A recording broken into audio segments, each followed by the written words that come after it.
আল্লাহর হাবিব সাল্লাল্লাহু আলাইহি ওয়াসাল্লাম বলেছেন সুদ হারাম। তার আগে যে সৃষ্টিকর্তা আপনাকে আমাকে সৃষ্টি করেছেন তিনি নিজেই বলেছেন ওয়া হাল্লাল্লাহুল বাইআ ওয়া হারামার রিবা, আমি আল্লাহ সুদকে হারাম করলাম আর ব্যবসাকে হালাল করলাম। আমরা যেন হালাল পন্থায় চলাফেরা করতে পারি আল্লাহ পাক রব্বুল আলামিন আমাদেরকে তৌফিক দান করুন। ওয়া আখিরি দাওয়ানা আলহামদুলিল্লাহি রাব্বিল আলামিন নাহমাদুহু ওয়া নুসাল্লি আলা রাসূলিল কারীম।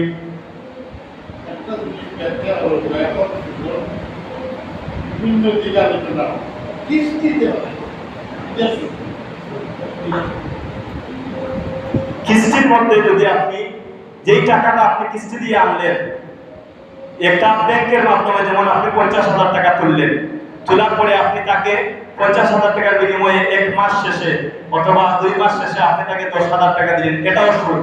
এটা স্পষ্টভাবে সুদ। আপনি কোনো মানুষের কাছ থেকে যেই টাকা আনবেন, মূলধন আনবেন, তাকে মূলধন দিবেন। এজন্য করতে হাসানা যেটাকে বলা হয়। আপনি যদি বিশ্বস্ত হয়ে থাকেন, যেমন আপনি আমাকে বিশ্বাস করলেন, আপনি আমাকে 50,000 টাকা দিলেন, দেওয়ার পরে আমি 50,000 টাকা আপনাকে দিলাম। এজন্য মানুষ সুদ খায়, এজন্য যে বিশ্বাস নেই মানুষের মধ্যে, এজন্য সাক্ষী নেওয়ার জন্য। বুঝলেন?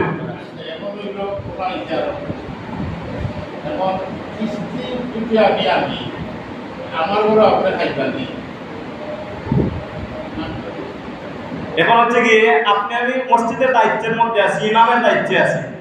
এখন আপনাকে আপনি যদি আমাকে আমি জেনে শুনে কোনো সুদ করে খাবার খেতে চাই না, এখন আপনি ইচ্ছা করে আপনার মসজিদের ইমামকে একজন সুদ করে খাবার দিয়ে দিলেন, তাহলে ইমাম সাহেব কি করবেন? উনি তো জানেন না, ওনার জানা অজান্তে উনি একজন সুদ করে উনি একজন কিস্তিওয়ালা করে খাবার খেলেন।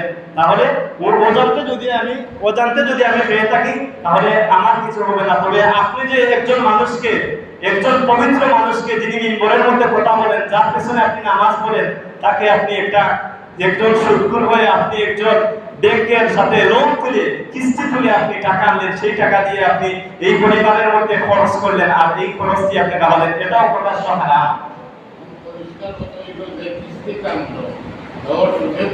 জি জি,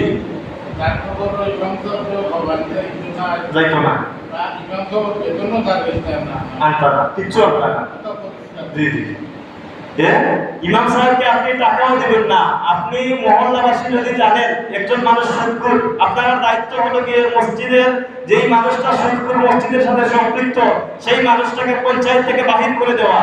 আর এই মানুষকে বলবেন যখন সুদ থেকে মুক্ত হতে পারবেন তখন যেন মসজিদের মধ্যে ঢুকে। আপনি জেনে শুনে একজন মানুষকে পঞ্চায়েতের মধ্যে রাখবেন না। কেন? আপনি একজনের কারণে সমস্ত মহল্লার ইমাম উনি নামাজ পড়াবেন, ওনার নামাজ বাতিল হবে একজনের কারণে। তাই আপনি এই সুদ থেকে যেন বেঁচে থাকতে পারে আল্লাহ পাক রব্বুল আলামিন আপনাকে আমাকে তৌফিক দান করুন। ওয়া আখিরি দাওয়ানা আলহামদুলিল্লাহি রাব্বিল আলামিন।